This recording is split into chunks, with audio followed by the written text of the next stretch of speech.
اللہ رب العزت نے ہمارے دین اسلام کے اندر آسانی کو رکھا ہے، دشواری کو نہیں رکھا۔ جہاں تنگی ہے، حرج ہے اور دشواری ہے تو اللہ تبارک و تعالیٰ نے وہاں اس امت کو محبوب علیہ الصلوۃ والسلام کے توسل سے اللہ تبارک و تعالیٰ نے آسانی سے نوازا ہے۔ قرآن مجید میں یہ مضمون کئی مقامات پہ بیان کیا ہے۔ فرمایا یرید اللہ بکم الیسر ولا یرید بکم العسر، اللہ تم سے آسانی چاہتا ہے، وہ تم سے دشواری نہیں چاہتا۔ ایک مقام پہ فرمایا وما جعل علیکم فی الدین من حرج، اللہ نے دین کے معاملے میں تمہارے اوپر کوئی تنگی نہیں رکھی۔ اور حدیث میں نبی کریم علیہ الصلوۃ والسلام نے اپنی امت کے فقہاء علماء کو اس بات کا پابند کیا ہے کہ یسروا ولا تعسروا وبشروا ولا تنفروا، صحیح بخاری شریف کی حدیث ہے۔ فرمایا کہ تم لوگوں کو آسانی دینا، لوگوں کو تنگی میں دشواری میں مبتلا نہ کرنا، اور لوگوں کو بشارت دینا، انہیں نفرت میں مبتلا نہ کرنا۔ تو اللہ تبارک و تعالیٰ نے ہمارے دین کے اندر تنگی اور دشواری اور نفرت نہیں رکھی بلکہ آسانی رکھی ہے۔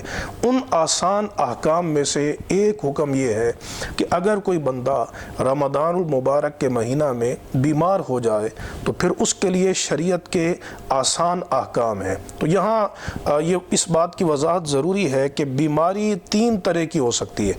ایک ایسی بیماری ہے کہ جس میں روزہ رکھنے سے انسان کو نقصان نہیں ہوتا، نہ اس کی بیماری بڑھتی ہے اور نہ ہی اس کی بیماری شدت اختیار کرتی ہے۔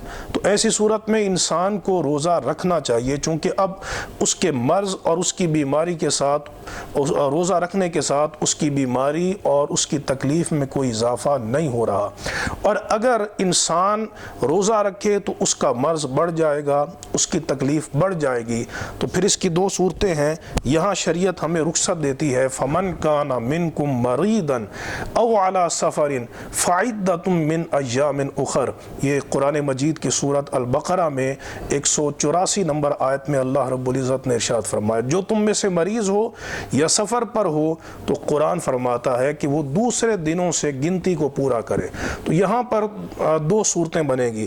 دیکھا جائے گا کہ اس کا مرض دائمی ہے اور اسے کسی طور پر شفا کی امید نہیں ہے، تو پھر ایسی صورت میں شریعت کہتی ہے کہ اس کی قضا لازم نہیں ہوگی بلکہ وہ ہر روزے کے بدلے میں ایک مسکین کو 2 وقت کا کھانا کھلا دے۔ یہ مضمون بھی خود قرآن مجید میں بیان کیا وَعَلَى الَّذِينَ يُطِيقُونَهُ فِدْيَةٌ طَعَامُ مِسْكِين، کہ جو اس کی طاقت نہیں رکھتے تو وہ ایک مسکین کے کھانے کا فدیہ دیں، جو تقریباً 2 کلو گندم یا اس کی قیمت بنتی ہے۔ اگر روزانہ فی کس کسی مسکین کو یہ 2 وقت کا کھانا دے دیں یا اس کی قیمت گندم کی قیمت دے دیں تو اس کے ساتھ اس کا فدیہ ادا ہوتا رہے گا۔